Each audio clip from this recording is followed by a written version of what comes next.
Hello, ladies and gentlemen. Welcome back. All sorts of crazy stuff going on in the FCL. That's right. We've got a number one contenders match. It's the Warfather coming down to take vengeance on Zeflertinflouse. And in our main event, Nick Harley versus Kofi Outlaw for the FCL title. All that. And we're joined this week by a very special guest. That's right. The boat is here. Brad Gilmore live on This Week in the FCL. Is it my birthday? Well, actually, it kind of was. We'll talk about all of that. We'll break down the matches, and we'll make sure you know everything that's fit to print about the FCL on This Week in the FCL.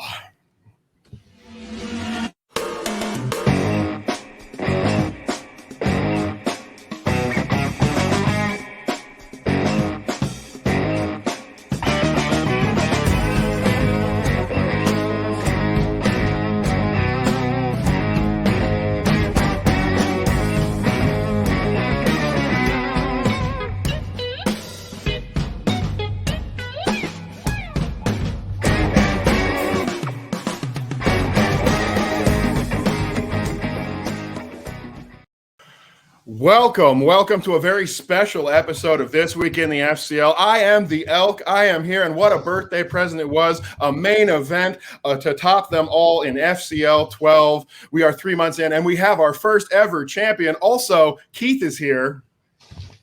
I mean, listen, I'm going to say one thing to start off this, and let this be the energy that keeps us going. Forget Chandru versus Canopic. Forget Collins versus Merle. Forget Damon versus Dimalanta. And forget the other couple against Shazam, because this Tuesday was the best title match on either side of the Schmoedown in 2021. And Brad, you're here as well. Keith, you are absolutely right. It is huge, but the man is here, and he would not be here without a proper introduction. That's right. I'm going to do it right now. You know him from Reality of Wrestling. He is a luminary of the Schmoedown. He is the commissioner of the First Class League. And ladies and gentlemen, never forget the name. It's spelled B-O-A-T, best of all time, coming back from the future right to This Week in the FCL. Ladies and gentlemen, Brad Gilmore. Oh my God, you're my dreamboat for sure. What's going on, everybody? Man, what a great intro, Andrew. That was great. Keith, how are you? How's the family? How's the kids? How's the adopted children? They're all good, right? I mean, they're in the future, Brad. They're not here in the present. Okay, that's right. They're in the future. I shouldn't have told you that yet. Hey guys, I'm excited to be here though, man. This week in the FCL, I'm excited to finally be on and be in this environment with y'all. And we are thrilled, yes. Completely. Listen, we really do appreciate your time, Brad, and we're so excited, A, having you on, and B, especially this week, considering all that went down. Yeah, it was quite the week to remember in my tenure thus far as the FCL commissioner. Yes, it was a big week in the FCL, and we will have a lot to talk about with all of it. I want to say real quick before we get going, of course, a little shout out to our super producer, CB Chris Barnes, could not be here this week. Ryan Permison, not going to be joining us for this show. But, folks, if you want to see more of Ryan, don't forget, This Week in the FCL Spotlight Series, Elena Jordan. We've got that up on our channel right now. Check it out. Give it a like, a share. As a fan of the FCL, you're going to want to find out what she has to say. But we've got the luminary here. I want to get right into it, Keith. I want to talk about everything that happened on This Week in the FCL. So news is first out of the gate. What is the big news story for you, Keith, this week? What do you want to ask Brad? I mean, I suppose it's not so much, Brad, from this week. It's 12 weeks almost, in the sense that it's 3 months. We're going for 3 months. And did you ever expect that when yourself and Steph started with Jared Habon, Abby Corinne, David Campbell, and Cooper Barnes, that the hype would build and build and build and really take over the community so much? Yeah, I am incredibly pleased by the reaction from everybody week to week, and it has grown and it's only gotten better. But I will say I didn't know what to expect, to be quite frank with you, coming out of the gate, because you got to think, Movie Trivia Schmoedown got to gain steam over several seasons, right? I mean, season 1 was was what it was, and then by the time we got to season 3, 4, that's when we really started. The train started going down the tracks. For us, we kind of planned this entire league in 6 weeks. You know what I mean? Like we launched an entire league in 6 weeks, and that's coming from me getting the job, right, and getting the directive, like, hey, we want, will you do this? And then coming up with, a staff, a writing staff, having questions created, documents out of, thin air, literally everything being created, graphics being created, branding coming up with how are we going to run this thing with, from a technical aspect, scheduling, and then getting people to agree to be a part of the league. Like, all that came together in 6 weeks. So from the moment I got the call to the moment we did the very first FCL 1 with that main event of Cooper Barnes and David Campbell, there was a lot of work going into it, but I didn't know how it was going to be received from the audience, because there's a lot going on in the movie trivia Schmoedown, and it's such an interesting time to be a fan of the MTS. So I was like, okay, we're going to be living over here on Twitch. I don't know if does anyone know how to work Twitch? I don't know how to work Twitch. I still don't know anything about Twitch, and I've been on it for 3 months. I have no idea what it is. And so I have been extraordinarily pleased by not only the reaction from people like you all, from the rest of the fan community, from the players themselves. Everyone seems to really have fun doing the show, which is, to me, the biggest thing. That people are having fun doing it, I'm having fun doing it, and people are having fun watching it. That's awesome. Well, I got to say, Brad, I think for something that was put together in 6 weeks, you guys have done an amazing job. And obviously, I'm going to say that. But what I mean is this. You're looking for competitors. You're bringing people in. And look at the absolute wealth of riches that you did end up with in the FCL. We've got Zeflertinflouse and Warfather to match this week. Obviously, Kofi Outlaw and Nick Harley earned their way there, but you also have competitors like the Adams, like Robert and Vanessa, who I know we're both thrilled to see return to the ring, and some great new faces popping up, people with a lot of personality. I think you really hit the jackpot, but you've got a big thing hanging over you, a sword of Damocles that is the Schmoedown. It's the draft, and you just lost a couple good players to the Schmoedown. How do you adjust as the commissioner to this sort of thing happening? How do you say, I just lost one of my best players, who's going to step up? You obviously have that wealth of talent, but what's the move for you? Yeah, you know what? I mean, to me, talent's the only resource that we have, right? It's the only product that we sell, really, is the talent. And what the FCL is supposed to do is be that pipeline to the main MTS. And I told Christian Harloff this, and I told my entire team this when we first started getting all this together. My goal is to get as many people called up to the MTS as possible. The more that people get called up, the more successful I feel like we're doing at developing and crafting not only trivia players, but Schmoedown stars, right? I mean, people who know the ins and outs and the aspects. Because here's the thing. I actually really took a lot of my ideas from Booker T in what we do at Reality of Wrestling. What we do at Reality Wrestling that's different than any other independent promotion is everything is set up to be like a television show.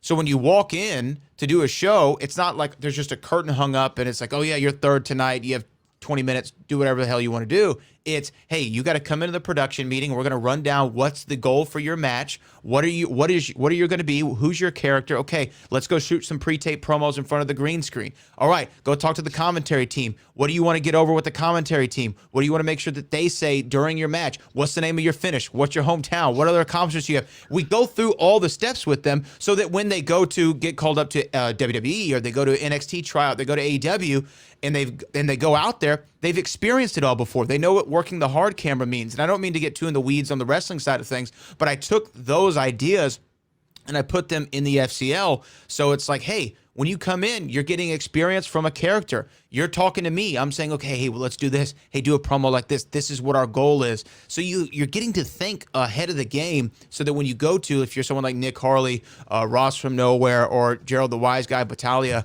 when you're going to these teams, you're not going in fresh fish, wet behind the ears, don't know what's going on. You're going in there with a sense of what this game is going to be. So to go back to your question, though, Andrew, to answer it, is I loved and hated seeing all these guys get called up because Gerald, Ross, and Nick, all these guys were guys who were some of the most responsive and worked the hardest in their characters and promos and were great at it. And I had so many plans for Ross as far as building out a Star Wars division kind of around him in a lot of ways.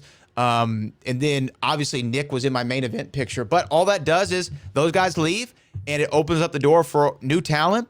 Like we're gonna, I know we're gonna talk about what's coming up next week. We have new talent coming in next week. It opens the doors for guys like Travis Fishburne, who I don't know how. I didn't get a chance to listen to y'all's episode from last week, so I don't know what y'all thought about Travis Fishburne, but that's a guy who if I was a betting man, I'm pushing all my poker chips on Travis Fishburne. I really, really like that guy a lot. So when one goes away, opportunity is created for others. Well, it sounds like you got a great outlook on it, but still, it's got to hurt a little bit watching your best talent walk It sucks. away. Oh, sure. Yeah. I mean, it sucks. Obviously, it sucks. But you're also, you're also happy for them. It's like they graduated high school and now they've been given a scholarship to a prestigious Ivy League university. It's like, oh man, I wish I still had you, every day that I could work with you. But hey, man, best of luck in your future endeavors.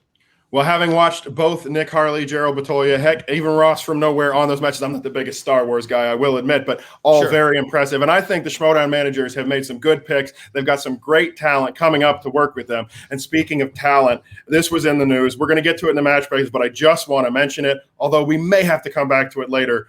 Number one contenders match, Warfather versus Zeflertinflouse. You know, Brad, no matter who's coming out of this, you got a big character. You got somebody larger than life to take that number one contendership. And in the end, Zeflertinflouse wins it all. But will he be our number one contender by the end of the night is the question that I have. You don't have to answer it right now, Brad. I'll let Keith ask you something, but we're going to get back to that one, folks. Don't you worry. Absolutely. The matches this week were fire. And listen, I think before we get into the matches, Brad, I have a really interesting question I'd like to ask you in the terms of, so obviously when you guys kicked off, you're kind of few weeks to get kind of your feet wet and kind of get settled. And then like, what was the kind of the spark that kind of ignited the 4-person gauntlet of Kofi, Nick, David Campbell, and Vanessa to kind of, in your mind, to kind of say, okay, one of these 4 is going to be my first champion?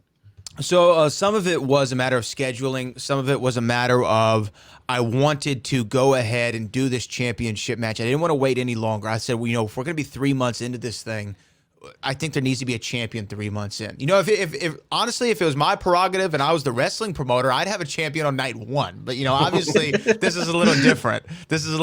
So I said 3 months, that sounds good. We targeted this FCL 12 date, right? PLD, who I know y'all have had him on the show, Paul Denuzio. Literally words can't describe the endless resource he is, and the FCL wouldn't exist without him. But he and I, got on the phone. I said, okay, we need to do it by this date. But it's not like you can just give everyone who's 1-0 a shot at the title. Yeah. How do you decide that? So we just looked at scheduling it. It was really a matter of, okay, these 4 people, they seem like, if they can beat one another, they're all 1-0. They can beat all, whoever wins out of those 2 matches would be the first to kind of get to 2-0, and then we can just kind of go ahead and shotgun them into that position, because my goal for the FCL title is to be a championship that's defended. It's the only championship we have right now. So I want it to be defended every month is my goal, right? Okay. So if I want it to be defended every month, FCL season ends before Spectacular. We end at the end of October. So with that being said, I wanted to have as many defenses as possible. So it just kind of all worked out scheduling, and I really couldn't pick 4 better people, right? And I know there's, Gerald was really right on the heels there. Robert Montano right on the heels there of being in those shots. It just schedule-wise, it happened to work out for these 4. And, Kofi, Vanessa, David, and Nick, they just seemed like the right 4 to kind of, let's see who kind of wins out of these and go on to get the title. Awesome. No, it's really it's great to kind of get just a look inside that creative mind of yours and kind of how it all kind of came together. Yeah, and I know, I'm sure people, and I'm sure after this week, people might have their opinions about the way booking goes down in the FCL, but I look at it for first and foremost. I know we talk about trivia being a sport. It is a sport, and I 100% agree with that. But at the end of the day, how I look at it is it's a show with a sports element. Okay, I need to create things that entertain the masses, matchups that entertain the masses, storylines that keep people coming on a week-to-week basis. That's why I became a fan of the Schmoedown. I became a fan of the Schmoedown because of the story and the characters. And I know a lot of people only like the trivia, and that's great. That's why we're always going to have great trivia. But I also want to create compelling matchups and stories and ideas. And it's not always going to be, hey, you're the number one contender, or you're number 2 guy, or you have the highest accuracy rating, therefore you get the shot at the title. It's not always going to be that way. It will be that way sometimes. Absolutely. I mean, you have to reward people who are playing well. But in the same regard, you've got to come up with a way to get people to be like, wait, what are they doing over there? Who's in the number one contender match? And you know what? Given the success of Tuesday, I feel like it's working. I have to agree with you, Brad. And I think you did have 4 wonderful talents set up for your number one contender.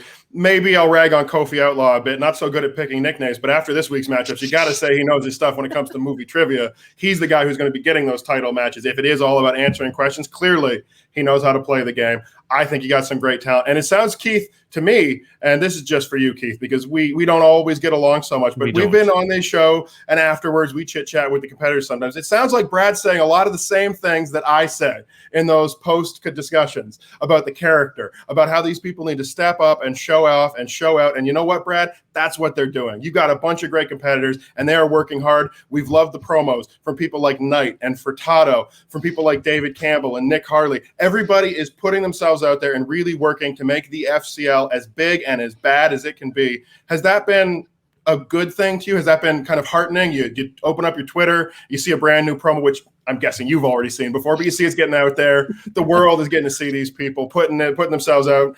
I think that it's been amazing how much these competitors have engaged. Has that been something you've noticed? Yeah, absolutely. And you know what? Literally everybody who we've had on from the first event all the way through now, for the most part, every single one of them have been so head over heels in wanting to be a part of something, right? And wanting to contribute. A lot of times, and this is the thing, and I hope every competitor knows this, I'm sure that they do, you know, I'm always available if you have an idea or anything. Like, I love hearing it. I mean, a lot of stuff that Nick Harley was so talented. When he would come up with an idea, I say, dude, go for it. Just keep going. You know what I mean? My philosophy is I can always bring you back, right? I can always say, hey, you need to turn that down a little bit, but just go and do it. Throw stuff out there. You know, he would do stuff like on Twitter where he's out to dinner with his friends and they're all laughing about something, and it's just like a quick little clip he's using to promote himself and his character. I love that stuff. That's the stuff that makes me go, oh man, okay, I got to do something with this guy. This guy gets it, right? This guy gets it. And, you know, he's got the goods from the trivia aspect. But yeah, I've loved everybody so far. Vanessa coming up with these different ideas of the candy that she's going to have. Stuff like that pops me. It makes me laugh. And I enjoy that. It's like, okay, Vanessa gets it. Let's give Vanessa something here. So really, it's about being an entertainer. It's about, and you know what? Cinefanatics. These guys, they've been going out there, filming their own stuff, editing it, and sending it over, right? And all of it's been quality. All of it's been fun. All of it's been good. Robert Montano, another really entertaining guy. Max Haddad, my man needs to, you know, get a wind guard for his promos. But other than that, you know what I mean? Like, I enjoy the characters that everyone's been coming with. So I've really, look, I've enjoyed what they've done because they're giving me stuff, and then they'll say something, and I'll get an idea from them, right? So it's not me being like, y'all need to go do this. They send me something, I'm like, oh, this is great. Let's run with this, you know? And I think, Brad, to kind of jump off that, I think this is my own personal opinion, but I think from a audience point of view, what's been great as well about all the promos and stuff like that is that we see in the Schmoedown, like, you know, we've got the Schmoemanati thing and the Winter Soldier / Fall Guy kind of storyline coming on, and that's going to be like a long play. Whereas things like the Furtado Night stuff, it's very kind of like it's 1 week, there's a follow up. Then there's another follow-up, and then there's the resolution then the following week. So the storylines are kind of like, they're quite tight, and they keep us kind of like very much engaged in the moment is what I find. Yeah, I mean, I'm a fan of long-term booking, but I'm also a fan of, look, if I'm watching an episode of a television show and they leave me on a cliffhanger on episode 1 and they don't fully address it, you know, until episode 7, like, I'm gonna be a little bit upset. You know what I mean? Like, leave me on that cliffhanger 1, give me a little bit more in 2, and by the time I get to episode 3, let's wrap this gun up and let's get to the next part of the story, right? Not everything needs to be a Marvel series, right? And I think that there's a place for that. There's definitely a place for that. But to me, to use that as an example, if they did WandaVision and like the first 2 episodes were really like the first 5 episodes were all like that, I think everyone would have been pretty pissed off, right? We're like, 2's enough. Let's get to what's this story about, right? And so that's been another thing of I like things to move quickly. I want to get to, hey, we're teasing it here. Like you said, here's another little week of story build up. Let's get to it now. Well, that's fantastic, Brad. You're giving me flashbacks to when I was a little kid watching Saturday morning wrestling, and it would end with The Undertaker locking somebody in a casket. What's going to happen to it next week? Oh, my gosh.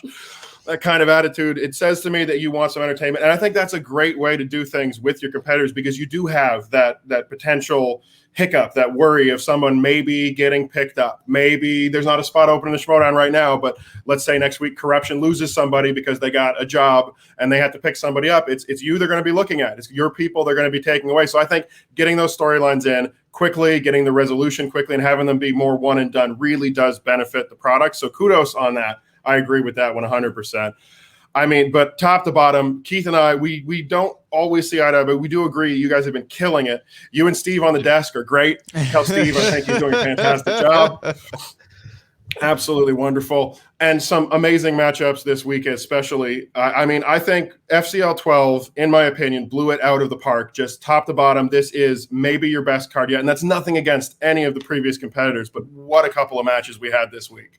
It's definitely my favorite that we've done. I think it was the best that we've done, and it should have been the best. I mean, given what the card was, there was a lot to live up to on it, and I think that the competitors did that from an entertainment perspective and from a match play perspective. I think that you mentioned Steve, and I have to take a second to really highlight Steph Sabraw and what she's brought to there, because y'all know, y'all do a show together.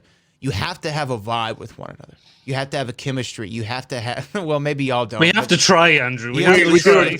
All right, I'll try. You at least have to fake it. No, but with Steph, so I had never had a conversation with Steph before, ever.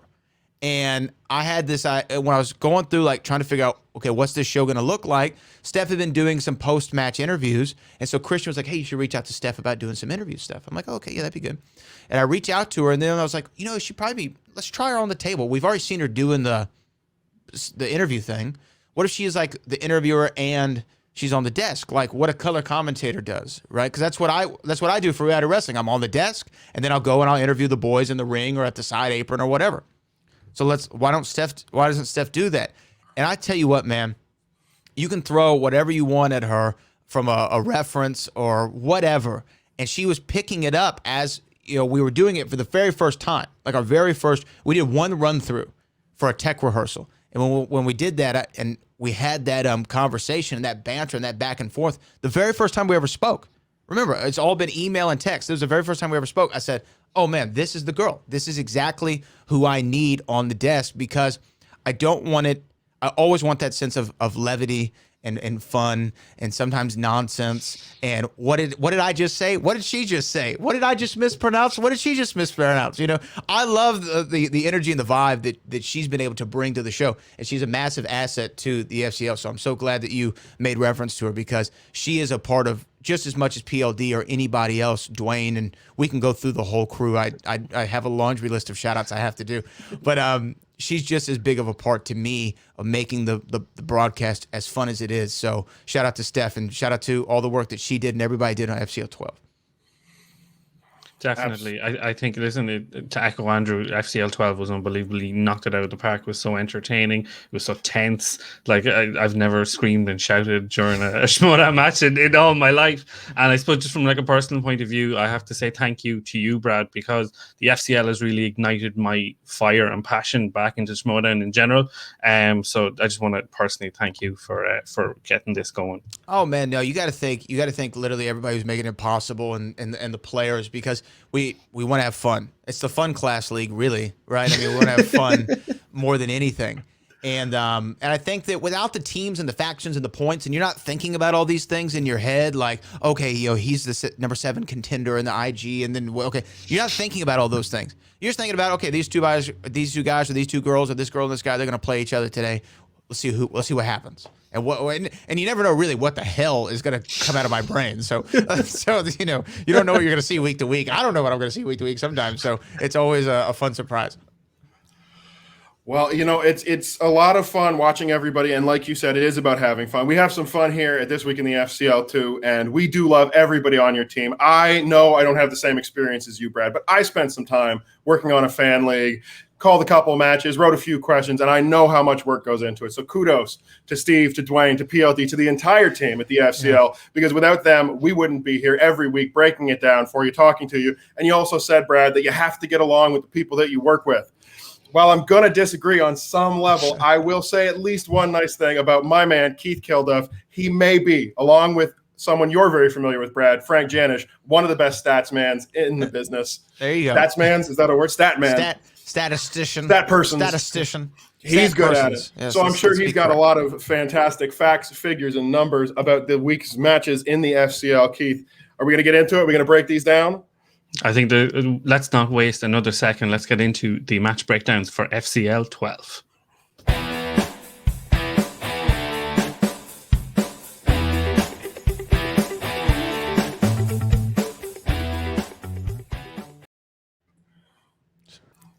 FCL 12 has been and gone as the culmination of everything that Mr. Gilmore has built alongside the SS Sabraw, PLD, Dwayne Burke, etc. have built so far. We started. The SS Sabraw. you can take that one if you want. I like it. So we move into our number one contender. After weeks of negotiation, finally the Flouse entered the first class league against the Warfather. It was a bit of a back and forth in negotiations, but you were more than happy to take on his final demand, so to speak, of facing the Warfather, Brad. I was, you know what I'm saying? Look, here, I want to say this. He's got a hell of an agent. The agent that he works with is next level phenomenal, as you would tend to expect with somebody of his magnitude. I can reveal this. You know, his initial demand was he wanted a championship match out of the gate, right? And I wasn't going to allow that to happen. But we had to meet in the middle. We had to compromise. I said, number one contender match. Okay, I can at least go with that. And you know, he got to name his opponent. And I will say, although Warfather, you might think, oh, you know, he's a big personality. If you go back and watch Warfather's matches, especially his first one, which I think he won in the MTS, he's a pretty knowledgeable guy. Maybe not the best Innergeekdom player, but a really knowledgeable all-around guy. So I thought it was kind of an interesting challenge for the Flouse. Definitely. His Warfather's victory is against Claudia Dolph, I believe, from Corruption at the time. But listen, two unbelievable personalities, two great promos, two great entrances, and what a banging tune that the Warfather has. I don't know who put that together, but hell of a song, Brad. Can I play it? It's so good.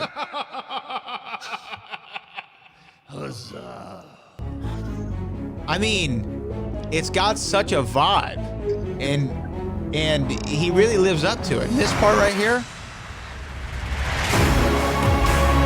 Ooh. I mean, come on, man. Man. Unbelievable. It's almost if the main event was similar to UFC 263 Adesanya versus Vittori, it almost feels like Warfather and Flouse was Nate Diaz versus Leon Edwards. It really was. That's a really good comparison. And you know, that's something I enjoy. So I actually pick all the music for everyone, right? That's actually part of my role. I go through, I have this sound bank of things, and I'm listening to songs for like 30, 40 minutes, literally for everybody, trying to find the right things. And when I found that for Warfather, I used my editing skills to go in there, add his laugh, add his huzzah, and then go into the thing. And when I played it, I was like, oh my gosh, this is so great. This is so great. I got to use this. I can't wait. And listen, it was a great first round for Warfather. Ends up 9-7 in the lead. Perfect round, the 11th of the season, I believe. Some great questions in here. Kicking off Action Adventure, Nick Cage, Cameron Poe, Con Air. Unfortunately, the Flouse misses the director question, which is Elf and Shelf, which is John Favreau. Uses a repeat on this. They go 6 for 6 for the rest of it. There's a nice question in here, Andrew. I want to kind of get to your eyes and views on the movie release dates. It's just reworded a little bit differently from the last couple of weeks, where they asked what year did the first entries in Lord of the Rings, Harry Potter and the Oceans franchise, as opposed to like naming the actual movie that they're looking for. I just thought it was a nice little tidbit change. But other than that, 9-7, what were your thoughts on round one? I mean, to start off with, we've got two big-time characters in this matchup, and two men who I don't think it's an overstatement to say changed my life. The Flouse, obviously, when he bought commercial time on Eurovision, because he wouldn't compete never, not in a million years, and put out his own original music. I mean, just to hear it once, it's life-changing. You feel the fire burn in your heart a little bit brighter after the Flouse sings. I've gotta be cheering for this guy. And the Warfather, you're right about that music, Brad. It is fire. It's straight fire. I feel like I'm watching a movie and Mads Mikkelsen and Brendan Gleeson are going to come out of the mist with axes and come after me. That's what that music does for me. There's a mood, there's some personality, and two competitors who could have come in here and could have just talked, and we would have been endlessly entertained. But 9-7, and the Flouse just on the tip with that last question. What a great round to start this off. Not what I expected to see, but I am thrilled to see it. Yeah, man, it was a real battle. You know, you didn't know what to expect. But here's the thing: if you go back and you watch Zeflertinflouse's match against Kevin Smith, he actually really held his own in that match for the most part, right? Especially in those early rounds. I was surprised by some of the pulls that the Flouse had in that match. So I was expecting a similar level here. Really, to me, the big question mark was Warfather. And for Warfather to come out of the gate perfect, I was like, okay, we're going to be in for more than just an entertaining match between two personalities. We're going to be in for a barn burner. Definitely, and that's kind of picks into round two or wheel comes up. I've mentioned in the past, I really like the little change where you've got the green and the white for the opponents and the spinner's choice, just to help kind of for the audience point of view to really just kind of help it pop on screen. It's an interesting wheel makeup, I have to say. I thought that the Flouse would put something animated on, and he didn't, it appears. So we're getting wrestlers in film, Mel Brooks, Bill Murray, 90s, famous actors, actresses, franchises comes back after a couple of weeks off, Christopher Nolan, Scorsese, Eddie Murphy, Will Smith. Flouse's first spin, Bill Murray, quite happy to take it. I suppose from his alter ego point of view, comic kind of guy, that makes sense. And goes 7 of 8, hits his first 3, the first collaboration with Bill Murray and Wes Anderson being Rushmore, the Garfield question, and then the 2009 zombie comedy, Zombieland, 6 for 6, happy out. Then the last question in his round, the 93 crime dramedy as Bill Murray as mob boss Frank Millo with De Niro, Uma Thurman, whatnot. Goes to multiple choice, Mad Dog and Glory, happy days, gets his 7 points. Warfather comes up, spinner's choice, boom, straight out of the bat, and without beating a word. And I'd say, Brad, you were quite happy with the reaction that he got when he just roared out, "Wrestlers in film!" Yeah. You know, it's a category that I've been waiting to see just in general in the FCL and MTS. Given my background, it was something that I was really excited about. And when PLD and the writing team came up with it, the first thing I told PLD, I said, "Hey, ask me all the questions right now. I want to see how good I am." You know what I mean? So, and so Warfather did obviously great in wrestlers in film. It was you would have to assume, because I don't know this beforehand or afterward, really. I guess I could ask, but I don't know. But you'd have to assume that was what he put on the wheel, right? I mean, if you're going to put something, you know, on the wheel and you get spinner's choice, you're going to probably pick that thing. So wrestlers in film, I'm assuming it was his choice, and it was a great choice for him because he killed the round.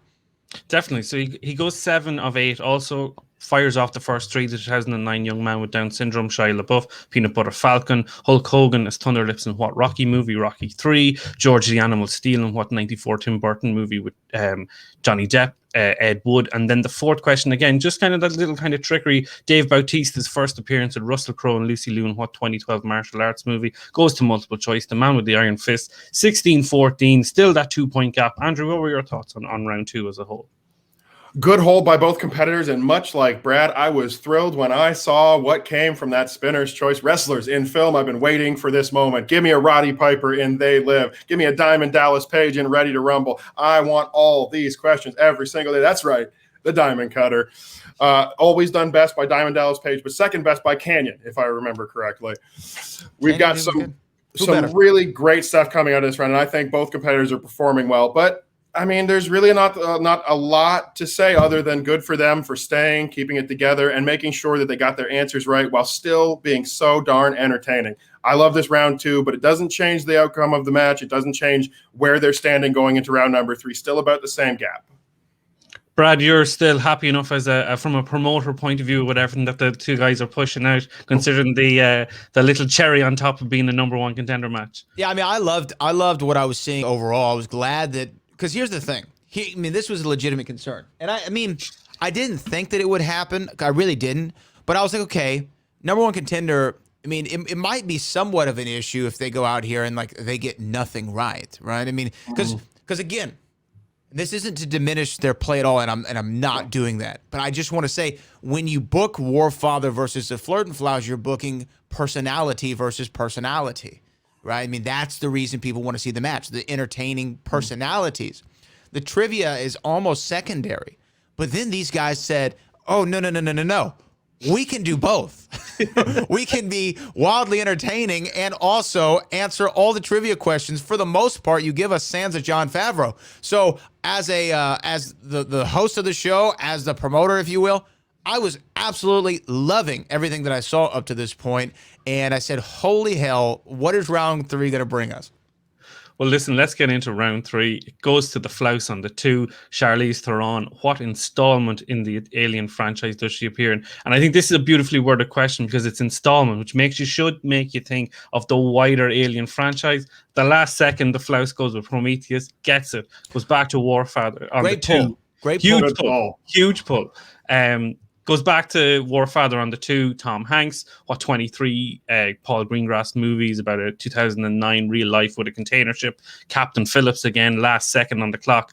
Back to the Flouse on the 3, 2000s, what comedy directed by Todd Phillips, stars Bradley Cooper and so forth. The Hangover. He's up by 1. It's all on the Warfather. Warfather 3, animated. Voices of Ben Stiller, Chris Rock, David Schwimmer, and Jada Pinkett Smith. What movie? He says pre-Zootopia.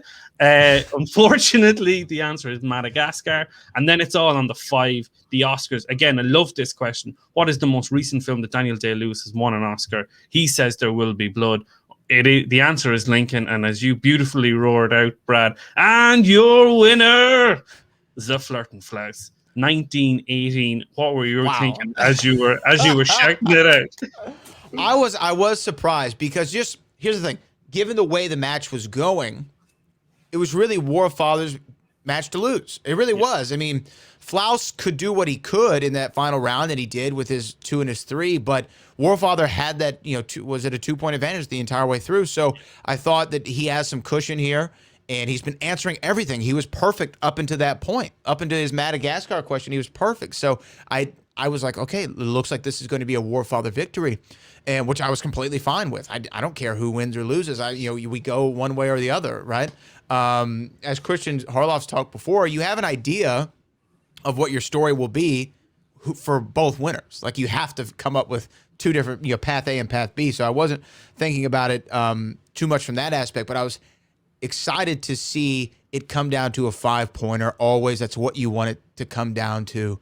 And Warfather, Oscars is always going to be a difficult thing because, in my opinion, it's the only category that has to deal with movies that really doesn't have to do with movies, right? I mean, because I always go back to this Back to the Future exhibition match that I had with Kevin Smets, and the only question I got wrong was an Oscars question, because the Oscars, to me, have nothing to do with the film. It's an ancillary prize that was awarded to the film, right? But it has nothing to do with the movie itself, in my opinion. That's how I look at it. So Oscars is always a challenging category.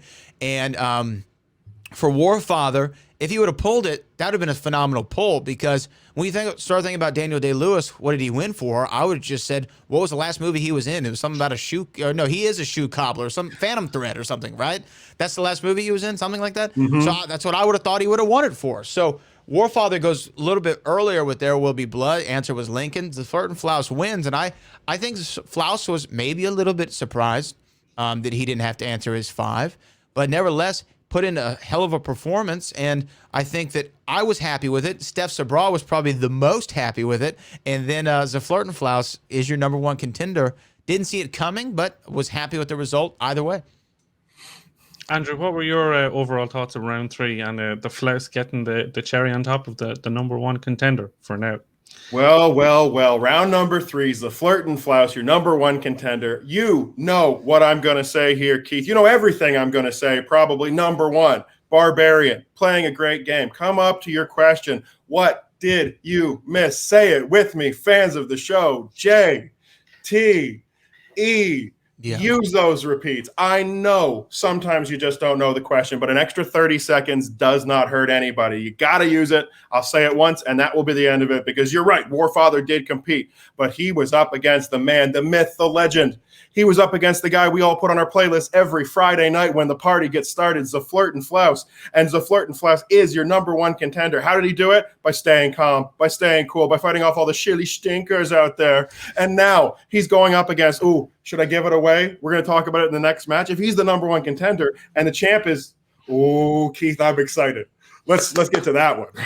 I mean, I just need to take a deep breath because I have 6 rounds to go through for this unbelievable championship match. Brad, I suppose going into this kind of title fight between Kofi Outlaw, I kind of in my head had this very much sort of pure knowledge of Kofi versus strategy and slyness of Nick Harley. What was your how did you kind of see this going in your head? You know, it was a really interesting matchup. Styles makes fights, and I thought that they really matched up well overall. Nick Harley had proven in which I feel like he was probably the underdog in his match against David Campbell, because David Campbell had a whole lot of steam on him, man. I mean, David Campbell was looking like the guy, right? I'll back you up on that, Brad. I was the only one on this show who was calling for Harley to win. Yeah, we know, Andrew. We know. No. And it was a good call because, I thought that obviously he was a good player. I thought David had him there, and then that match went the way it went. And then with Kofi Outlaw, best reaction in FCL history to winning a match, still to this day. Pulling the Gene Hackman, I knew that he knew his stuff. I didn't know how well he knew the game. But if you watch Kofi from his first match to his second match to this one, his understanding of what he was doing has come so far ahead. I mean, so far and so quickly, he understands the game that he is playing. So I thought that they were really well matched up. I would have given, if I was doing favorability ratings just based off statistics, I would have given Nick Harley the edge, but I had no earthly idea who was going to win. So listen, let's get into round one. Kicking us off, action adventure. Name 2 of the 4 actors who've played Jack Ryan, Harrison Ford, Ben Affleck, Chris Pine. I want to ask Brad, Kofi puts obviously the 3 guys down. You've only asked for 2. In the event that one of the 3 was wrong, what would you have ruled? Or is that something you didn't want to even get into? I didn't even want to think of that. Yeah, I don't know what would have happened. I'm sure if I would have awarded him the points, Nick would have challenged, as we saw that he was quick to do this time around. And if I had not awarded him the points, I'm sure Kofi would have challenged. And then it would have been a hell of a conundrum to go through. Thankfully, we didn't have to visit that on question 1. Listen, competitors, do Brad and do Steve a favor. When you're writing down, don't give them more than they're asking for. Yeah, you want to show off. You want to be the top of the class, but put your hand down. The teacher's not looking in your direction. Just write down the correct answer, say the correct answer, and don't add to it, because the only thing you're doing is giving yourself an opportunity to get screwed up. You're giving your opponent a chance to challenge. You're giving yourself a chance to make another mistake. 100%. Take the answer Take the safe answer. Don't be a showboat out there, because one day that's going to cost somebody in the FCL. And when they do, when that happens, I'm going to be on this show. I'm going to look right in this camera, and I'm going to say those magic words. Who was that? No, I told you so. Exactly. So I think, listen, that's really interesting. Thankfully, it didn't come to that for your sake, if anything else, Brad. So they go 7 of 7. So directors, Ron Howard's Oscar win, A Beautiful Mind. Comedies, Daddy's Home. Movie release dates, again, another nice little change on how it's worded. In 1999, Hanks starred in Toy Story and what Stephen King, Frank Darabont movie, The Green Mile. Again, just a nice little way of rechanging and retooling the category, keeping people on their toes. Release. And let me ask you this. Didn't you find, this was the championship match, I found a level up in the degree of difficulty for round 1 questions? Agreed, completely. And it's great to see it, because you want to be testing these guys, because the guys like Roxy and Shannon and all them, they want to be seeing these guys under pressure, whether they can do it or not. So you need to definitely, that little extra 10-15% juice really. And while it also needs to be said, from the perspective of someone who's written a few questions before, yes, there is absolutely always going to be some subjectivity to the questions. Every question is easy for someone and difficult for somebody else. But on a very basic level, Brad, what you asked, if I were looking at these questions in a vacuum and saying to myself, were they a little bit more difficult? Were these championship level questions? And Keith, you will back me up on this, because you're not a liar. Among all the things that I don't like about you, that I know is true. I said exactly the same thing before we got on here. I thought these were championship level questions for the FCL, and I loved it.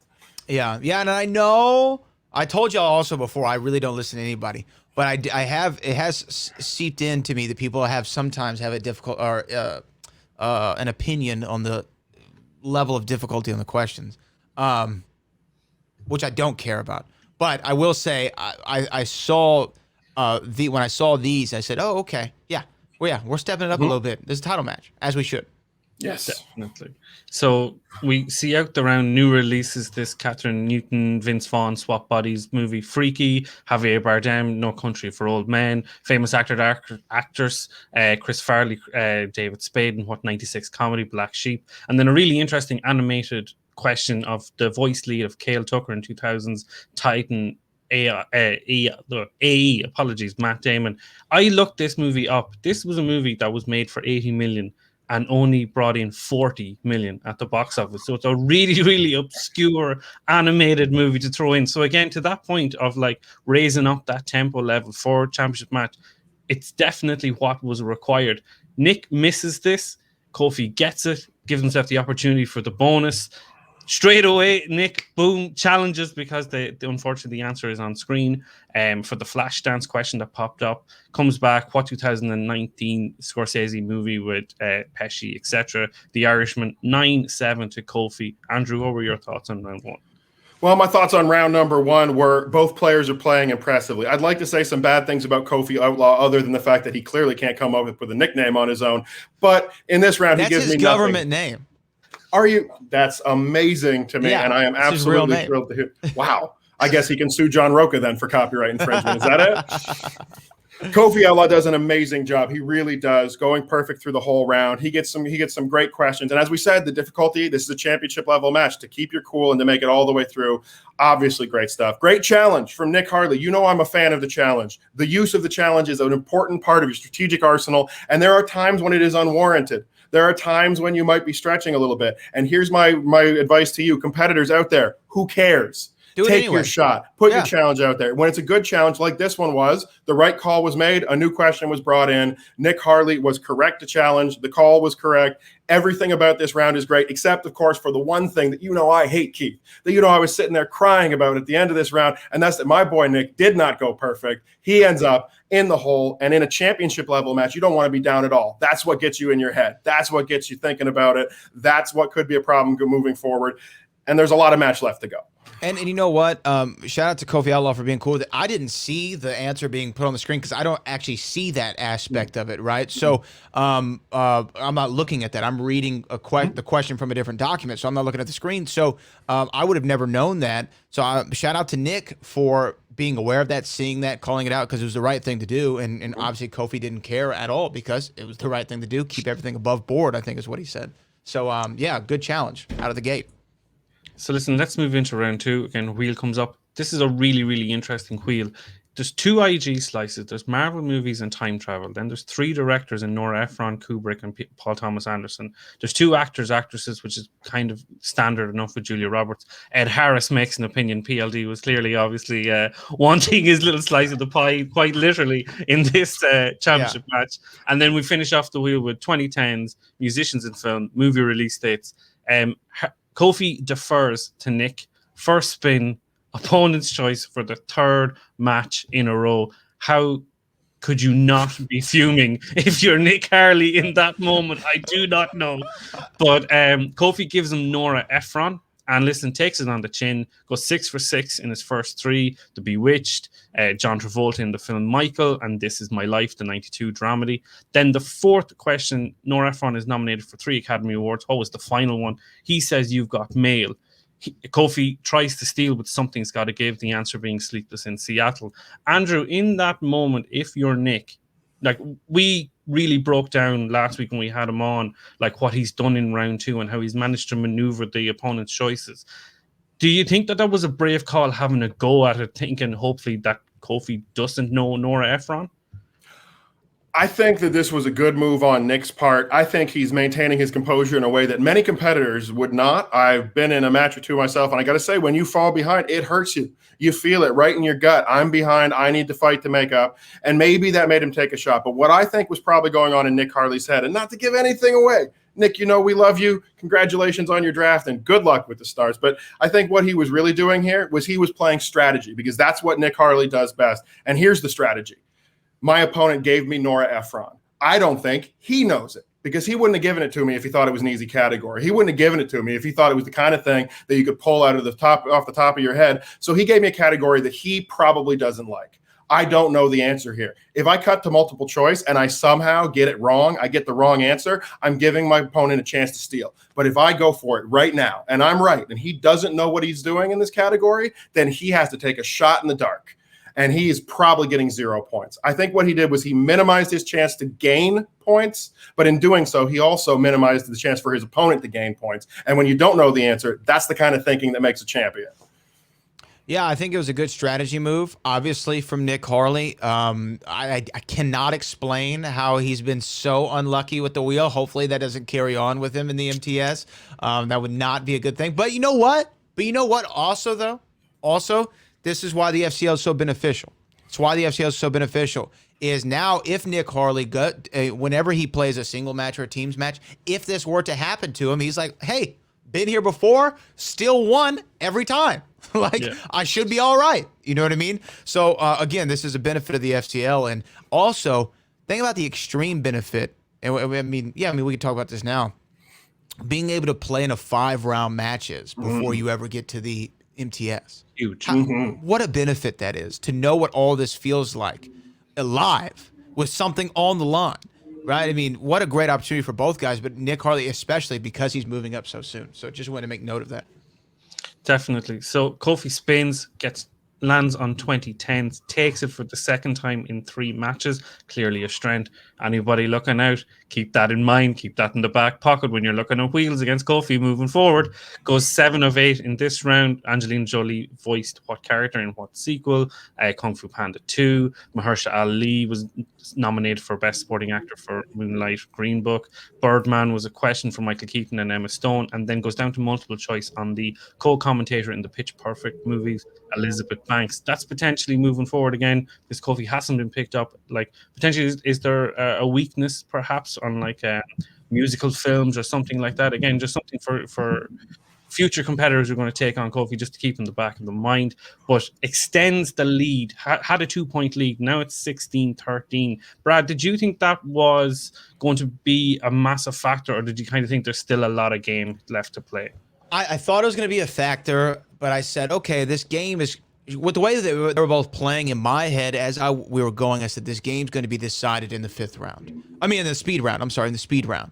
The game's going to be decided in the 4th round, I should say, because I knew that they were going to hit their questions in round 5. I just knew it. I just knew with the way that they're playing. So I said, okay, they're probably both going to bet 3, in the betting round.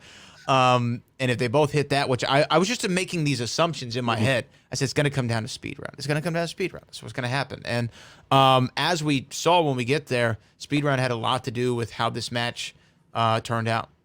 Massively. So listen, let's move into round 3. Kofi spins the wheel again. Marvel movies comes up. They both bet 3. The voice of Spider-Man Noir, Nick Cage, 1916. Andrew, Harley has been landed with opponent's choice. Then Kofi's got his strength, supposedly, that we're potentially saying. Then he's also got Marvel movies in round 3, working for comicbook.com. If you're Nick Harley, surely to God, Nick Harley is fuming on the inside. I am not a conspiracy theorist, nor am I, in fact, any kind of licensed therapist, psychologist, psychiatrist. Throw out all those P-doctor words. I am none of those. But I will say, if I was Nick Harley in this moment, I'm pretty sure I would be drawing all the guns in my head, preparing for war. What the heck is going on here? Everything is stacking up against me. Everything is coming my way. But as always, since the first moment we saw him emerge in this league, and this is why he's a first-round draft pick. This is why the Stars picked him up. He plays it cool. He stays solid. He takes his bet. Although I will say the wheel probably played a part in this, because if you're competing in movie trivia and you've been alive for the past 10 years, Marvel categories are probably something you should know something about. Sure. Easy to bet high, and both players do not make the mistake of leaving a point table, because that's a big strategic move that people can make. They can leave points behind hoping that there's a double miss and they gain some ground. I'm glad neither player did that here, because we ended up with a lot more of exciting match to go just because of it. And you're right, Brad, it really is going to come down to the speed round. That is where the difference is going to be made. And I know, Keith, you've got a lot to say about that. Well, but also think about the betting strategy for both men. Okay, Nick's down 3. Obviously, I'm going to bet 3. Kofi, I'm up, up 3. Bet 0. I could bet 0, but here's what I'm thinking. If I get it right, well, boom, I'm going to be really ahead now. And if I get it wrong, worst case scenario, if he gets it right, we're tied, right? Or if we both get it wrong, we're going to be in the same place we were before. So, same lead before. So it really worked out for him in any which way. So I think that their idea of betting those 3s, other than it being Marvel movies, also made sense from a strategy standpoint. Then we get to round 4. Oh, what a round. Speed round. Kofi defers, wants Nick to go first. Nick goes a perfect 10 for 10. Kofi's round comes in. He's a little bit slower on a few of the questions, answering them. Gets 8 questions asked, answers 7. We come back 26-26. Some of the really, really good questions in here. Who directed Titanic? Setting them up. I really liked the 2012 Snow White. Who played Eric the Huntsman? Christoph Waltz in Inglourious Bastards. Daniel Kafer in A Few Good Men. Tom Cruise. I really like the movie release dates question. The second entries in the Shrek, Spider-Man, and Oceans franchise. Again, coming back, just retooling that kind of category in the moment. Tom Hooper won an Academy Award for The King's Speech. Michael B. Jordan is Adonis Creed. Luc Besson. Yeah, he is. Luc Besson wrote, directed Fifth Element, the comedy where I have nipples, Greg, can you milk me, meet the parents. And then Harley, right on the buzzer, gets Christian Bale in the John Connor in Terminator Salvation, which is the question that gets him level 26-26. And again, as you said, Brad, this is where it really kind of just twisted back in favor of Harley, even though it was still level after 4. Yeah, and I will take this moment to acknowledge this. I think it's something that we all talked about as a team. This is the first round 4, and different kind of round 3 that we have done. But especially in round 4, I think that there should be a little bit of a tightening up of the questions. Some of them may have been a little bit long, which if you're somebody who has to think for a second, like Kofi Outlaw did, it might lead you to not being able to get to all 10 of your questions within that 60 seconds. So that's something that we're doing from a production standpoint. I definitely understand that. Obviously, we're not an infallible production. There's things that I'm noticing every single week. And remember also, and I want fans of the FCL to remember this, and movie trivia Schmoedown fans, everybody who's doing the job that they're doing on this show, it's their first time doing this job ever, right? So we're getting to make, obviously we had the benefit of the Schmoedown so that we know certain things to avoid, but also we're experiencing certain things for the first time, and we're having to learn them as we go. So, the speed round is something that I definitely want to look at the next time that we go around. It's something I talked to PLD about and the rest of the team. And I don't know if anybody else had pointed that out, but that's definitely something that I noticed post-match in my kind of post-mortem that I do in my head of what went right, what went wrong, what can we improve on. So that's something that I definitely want to do. But you can also tell that Nick Harley watched a speed round or two. You know what I mean? He knew what to expect. He was locked and ready to go. And that's really where, when we got to, what was it, 26-26, is that what you said? 26-26, yeah. We got to 26-26. Obviously, it's anybody's ball game now. Andrew, Harley really, really strong in round 4, really, grabbed the ball and said, listen, I'm getting back into this. Listen, I'm glad that you brought that up, Brad, what you mentioned, because I was going to mention it myself. Not as a knock. I think it's a fair round. Everybody has the same questions. But I know you, Brad, much like myself, you're a talker. You can get through a few things. You can rattle a few things off if you have to. And it seemed like as we got to the end of the questions, even with Nick Harley answering rapid fire, he's maybe a second of deliberation on every question. You came very close to the end of the time right away. And Kofi also struggles a little bit. So I think it's amazing that you're already putting in the effort, putting in the thought about something like that. Maybe just how do we narrow these questions down a tiny bit to give them some more time. I don't think there's anything wrong with the way it worked out, but I'm glad to hear that we're looking at it for the future. And that said, the way they played this round, I love what Nick Harley did here. I don't think he made a lot of mistakes. I think Kofi might have made a mistake. I think the two things that really to look out for, and maybe Nick might be needed to be aware of the first one as well. Number one, don't forget, it seems rude. I wouldn't want to cut off a man with a golden voice like you, Brad, but you can answer before the question is finished. Please grab that extra couple seconds for your next one. And for Kofi, it's not about a JT in this case, it's about a pass. If you don't know an answer, say pass right away. Let's move on to that next question. And if it comes back up, I will have had an extra 30 seconds to think about it. Don't be afraid, because if you take 3 seconds thinking about one question, that could be another point you can't get later. Please, please, please take the pass and try to get back to it. I think it's a much smarter way to play the round. That said, what a performance by both players. 8 points for one, 10 for the other, and moving in tied into the championship round. If you wrote it, you couldn't write it better. Steph and Brad sitting there behind the desk going, I want to get home sometime today. This is beautiful. I love it. It's crazy. It was crazy when I saw the score, because for a shoot, I didn't know what the score was after the rounds. And, thankfully Dwayne and Paul were real quick on getting them reporting the scores. We didn't even need to take a time to deliberate. That was what we had time planned to go to a cut scene and then we'll come back. They didn't even need that, which was great. And then when I saw 26-26, I'm like, oh man, okay. and then I will say at that time, and this is how confident we were in both of those players' abilities. PLD texts me, says, we need to prepare for sudden death, right? Yeah. Look, just so you know, we need to start preparing for it. So that was already in the front of my mind as we're getting into the 5th round. Well, listen, let's get through the 5th round. Kofi hits his 2. Pixar, only movie to have 4 feature films. Toy Story. Harley replies with his 2, and Oscar's the 11-year-old X-Men actress who won an Oscar. Anna Paquin. Kofi's 3, Keanu Reeves' 2008 movie with the alien being here to save the Earth, the day that the Earth stood still.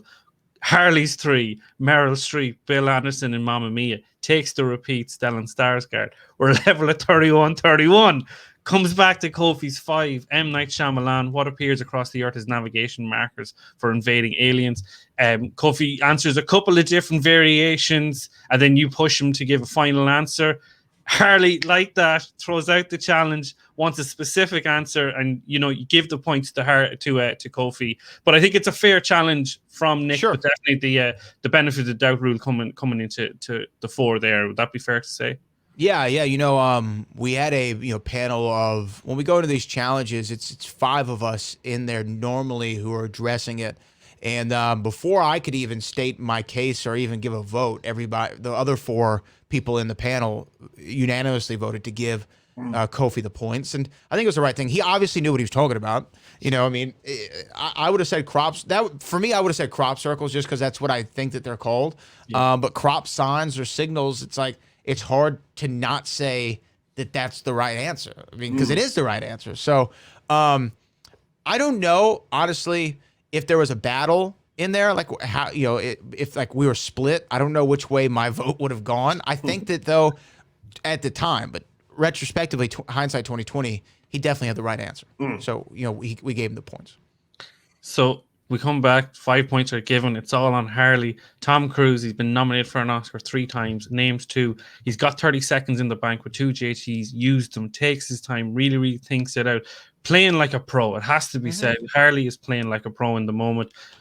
Gives a little bit of character work, saying, well, Kofi, I think we're going to sudden death. Fires out Magnolia, born on the 4th of July, 36, and we are not done yet. Andrew, what were your thoughts on round 5 of this championship fight? I could be quick. I could be easy here, and I could just say we started tied, we finished tied. Let's move on to the next round. But I want to focus on a man who I haven't said enough about yet, I don't think, Nick Harley. Nick Harley playing like a champion. Use a challenge when there's only one question. What are the odds you're going to have to challenge on your 5? There was a little stumble. There was a little problem. And I'll go on the record right now and say, I think Kofi Outlaw should have had the points. I think he absolutely knew what he was talking about. The call was 100% correct. And yet the use of the challenge is also 100% correct by Nick Harley. The only way this hurts him is if he needs it on his 5, take the shot. Who knows, on the right day, maybe Brad and Dwayne and PLD will all decide to go in your favor, and you don't have to go to sudden death for so many questions, which is what we're actually going to see. And like you said, Keith, what did he do on his final question? What do I say over and over on every episode of this show? JT, E. We love you, Josh Tapia. We love the JTE rule. He uses them. This is a champion in the making. The Stars are lucky to have Nick Harley, and this round right here, more than any other round in the match, shows exactly why. Brad, just out of interest, how many questions did you have in the document for sudden death? Well, thankfully, we had enough. I think we were getting close to where I was gonna be like, "Oh man, I don't know what we're about to do here. We're gonna have to take a pause for the calls." That's where Brad Gilmore starts improvising Back to the Future questions. Yeah. I'm just gonna start. Okay, what years did Marty McFly? But yeah, I mean, I didn't know how, because you never know with sudden death. No. You really never know. I mean, it could be over literally at any second, any question. And as I'm reading them in my head, I'm going, "Oh, they're not going to get this. Okay, they got it. They're not going to get this. Oh, they got it." Like, because again, as Andrew talked about, questions are subjective. So if I don't know the answer, I think that nobody knows the answer, I guess. Me too. But as we were going through in this sixth round, I mean, I was like, man, what's going to happen? But this is going to sound so crazy. When we got to the final question, which was, what Steven Spielberg movie does the opening title start with jump or whatever it is exactly, something like that.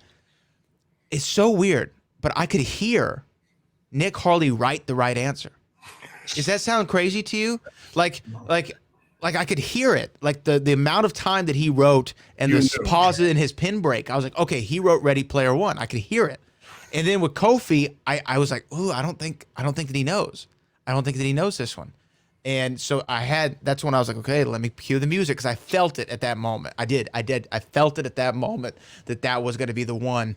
And that's when you got it, and you're a winner. But I was just impressed. I think Steph we were all like, that is correct. Oh my God, here we go. Like, this is another question. I mean, for the game to end, what did it end? 47-46? 46, yeah. 47-46.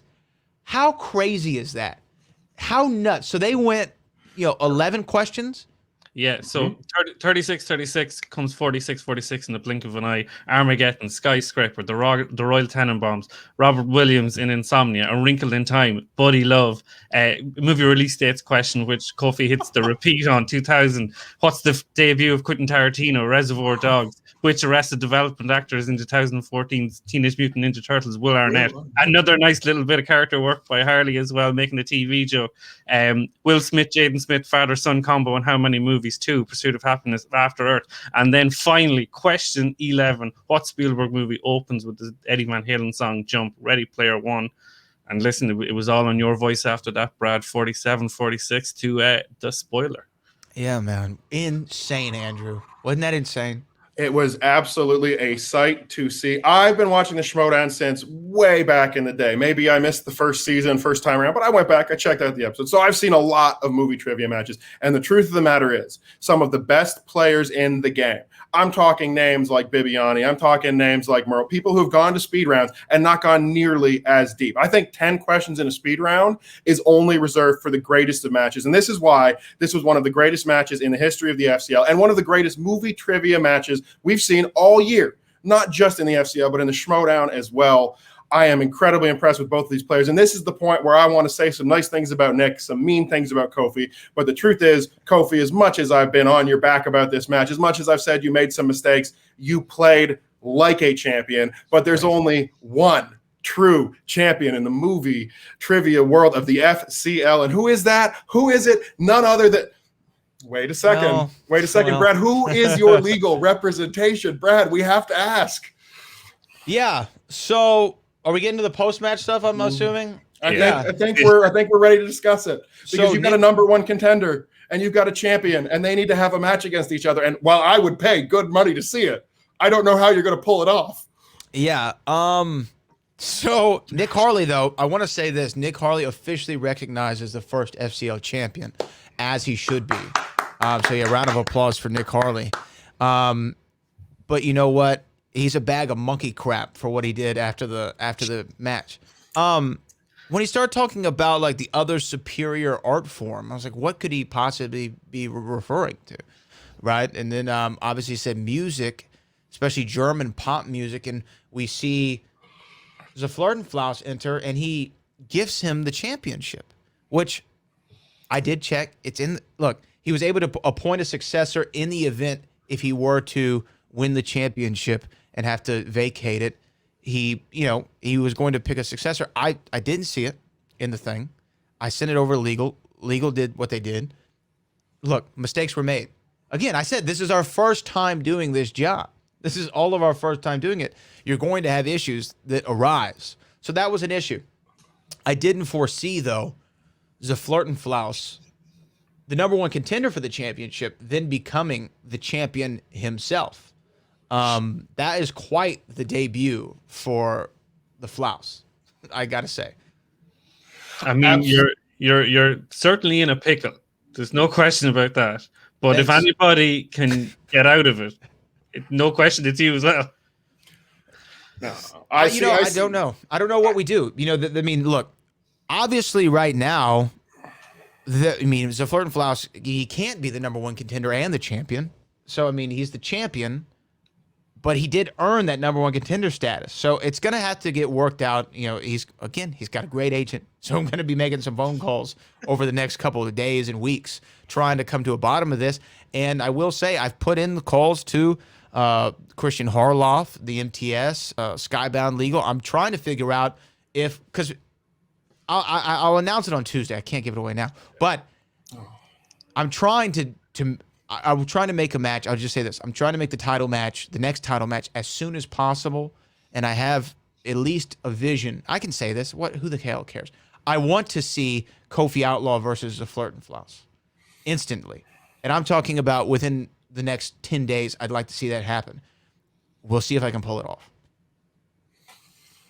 Well, first day on Zeflertinflouse's North American tour officially underway as the FCL champion. I personally, Brad, am so thrilled that you didn't read the fine print because, of course, we love the Flouse. I love the Flouse. Hell, even Steph loves the Flouse. She may not like Geminis like me, but men like the Flouse really fire her up. That's right. She gets going when she sees the Flouse arrive. So Steph's happy. I'm happy. And with a title match this out of control, 11 questions deep in sudden death. So near perfect for both of them. Great strategy, a few misses here and there, but ultimately this is the kind of matchup that we wanted. FCL 12 in the books as one of the greatest shows this year in online movie trivia. I'm saying that right now. I know you agree with me. And Brad, you put it all together and you ended up with just some brilliant, brilliant performances. So kudos to you and to Zeflertinflouse.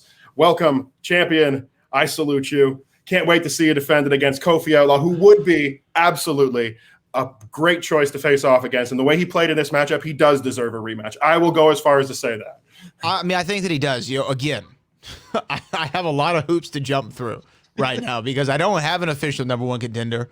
Well, I do. His name's Zeflertinflouse, and he's also the champion. So I have to figure a lot out. Let me ask y'all though, when the reveal came that we saw Zeflertinflouse is now the champion, I mean, what was going through your heads?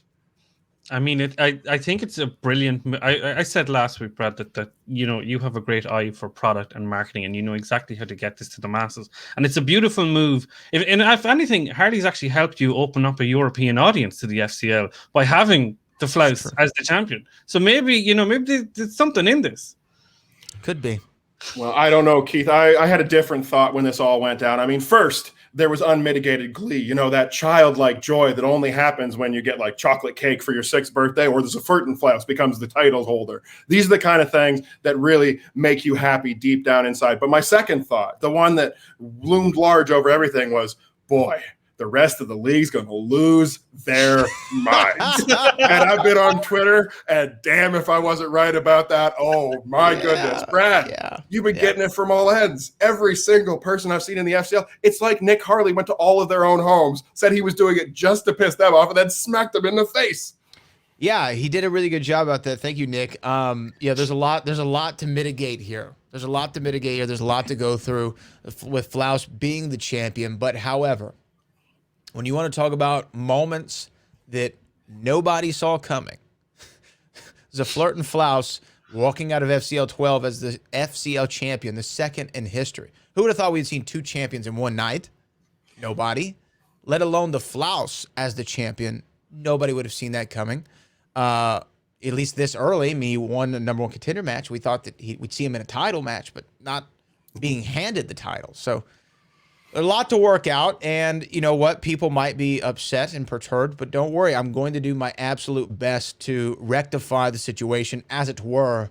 But until then, we do have to officially recognize Zeflertinflouse as the FCL champion.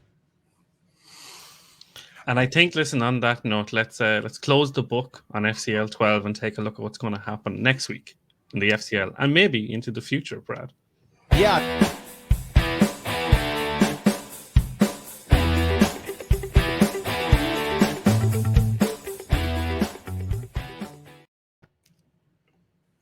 Sorry, Brad. I cut you off just as you were saying something. My apologies. You know, Keith, I thought that we were actually, getting a nice rapport. Good vibe. I see what you're talking about, Andrew. I know it's that text you sent me makes so much sense now. No, coming up next, we have something really cool in the FCL. But first, I'll talk about what we're going to see this Tuesday, main event style.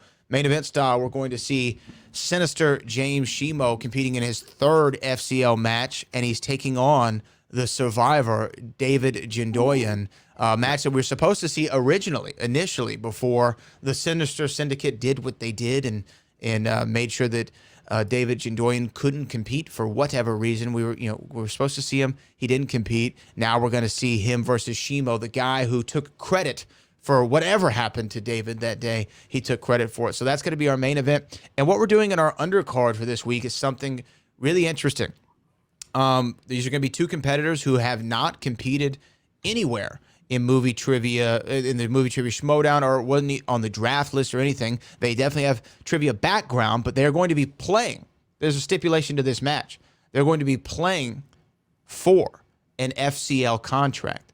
They're going to be playing for an FCL contract, so the winner will be officially signed to the FCL, and that is going to see the Flying Cow taking on Brennan Marr. Brennan Marr versus the Flying Cow. The winner will get an FCL contract. The loser you will never, ever, ever see again. Ooh. Yes. Ooh, yeah, big stakes and tough stuff. Geez. Tough stuff. Way to make a debut. Look, you want a shot? Yeah, I feel like Dana White. So you want to be a fighter? Right? Here you go. You got to win a match. Right, so that's going to be coming up on FCL 13. And then as we get into July, we're going to be having some really fun matches. And Star Wars is going to be going down. And I'm going to go ahead and go out on a limb because this hasn't been announced, but I'm going to announce it anyway. July the 6th, Sonny Mike Olson will make his debut in the Star Wars division, taking on Matthew Reed. Matthew Reed we saw, obviously, against Ross from Nowhere. And now Matthew Reed versus Sonny Mike Olson in Star Wars. And there's going to be an announcement made in the next few weeks in regards to Star Wars and the future of that division. We're also looking in July, late July, to start the Innergeekdom play in the FCL. And that'll go on hopefully into August and through the end of the year. So all three of those divisions will be there. Again, I don't think I'm going to be playing with teams this season. I think that's just probably too much now. And I don't think we have enough manpower. And when I say manpower, people power, I should say. We don't have enough people power as of yet to go into full teams. But that's going to be something I'll look at for season 2 of the FCL. But as far as that, that's kind of what we have going forward. I mean, you heard it here first, fans of the FCL. Look at all this breaking news that we always bring you right here on This Week in the FCL. Brad Gilmore giving you some exciting matches, and I love everything that I am hearing. Number one, you've got some rookies coming in. We love a new talent. We love a new face, but wow, those might be the biggest stakes on any FCL card yet. Yes, there's titles, but a contract with the FCL. Loser, get out of town, never to be seen again. Loser leaves town match shades from back in the days of old school wrestling. I love that. Hell. Star Wars, always exciting matchups with people going toe-to-toe and showing just how deep knowledge can go. And I'm an Innergeekdom stan. Brad, I love it. I want to see some more geeky stuff happening, so that's exciting news for me as well. Keith, I could not be more thrilled to hear about all these matchups coming up. Definitely, and just again, thanks, Brad, for breaking that little scoop on the show. I'm really, really excited to bookend. Yes, I'm really excited also for next week to bookend the Schmoes and Jindoyan, a little storyline that we've had, because these guys have been going back and forth on one another, and there's probably a little bit of bad blood between them for everything that went down. And listen, let's see if any of Schmoes' cronies in the Sinister Society pop out and play next week as well. And they haven't gotten back to me, Brad, yet. I sent in my application like 3 weeks ago. Can you just let Schmo know? Oh, you applied for the syndicate? Oh, I mean, it seems like a cool group of people. it seems like a solid group. Group. Great guys. They'll we'll really see. take care of it. We'll see what happens with that match. You know what? David Jindoyan with one of like the most exciting comeback matches so far this year, really living up to his name of the Survivor when he looked like he was down and out against Rick Hong. And James Schmo, somebody who took an L or took a W and then an L, or did he win his first match and then lose the second? I think he lost and then won. Lost then won. Yeah, he lost then won. I mean, all in the same day. So again, you never know what's going to happen in the FCL in the first class league, let alone 2 champions in one night, 2 matches in one night, playing to get into the matches, get into the league, all kinds of great stuff that we're doing. And you know what? I want to give a big shout out to, Christian and everybody who's allowing us literally complete autonomy to do whatever we want in the first class league. And shout out to the team, Dwayne, Jacob Patrick, who does all the graphics, Dwayne Burke, who produces the show. If anybody, let me say this, if anybody has any issue with anything technologically speaking that goes on in the FCL, you can come get this smoke because I'm ready to give it to you, because Dwayne Burke is an absolute genius master who's able to pull off this thing, one-man crew, one-man band style every single week, and does it with the greatest of ease.